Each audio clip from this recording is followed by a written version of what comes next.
చదివాను. అందులో సాయిబాబా గురించి స్టోరీ ఉంటే అందులో నుంచి నేను ఒక పాట రాయడం జరిగింది సాయిబాబా గురించి.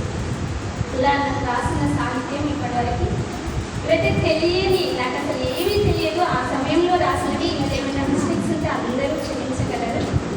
ఇంకా నన్ను ప్రోత్సహించిన వారు చాలామంది ఉన్నారు. ఇక్కడ మనకి వైరకి Prabhakar sir and Bommagaddi Kishan sir, ఇంకా అనిల్ కుమార్ సార్. నేను 2017లో తెలంగాణ రచయితల సంఘంలో వాట్సాప్ మెసేజ్ ద్వారా నేను వెళ్ళాను. అది 6 to సాయంత్రం 6 to 8, 9 వరకు ఆ ప్రోగ్రామ్ ఉండేది. నేను అందులో కూడా 4-5 టైమ్స్ వెళ్ళినా.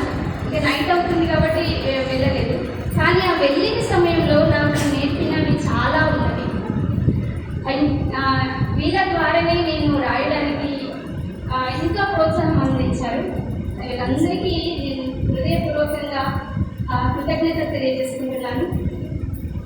ఇంకా చాలా చెప్పాలి అని ఉన్నది, కానీ నాకు ఆనందం. ఈ ఆనందము అంటే ఇంకా చెప్పలేను. Thank you sir. అందరికీ పేరు పేరున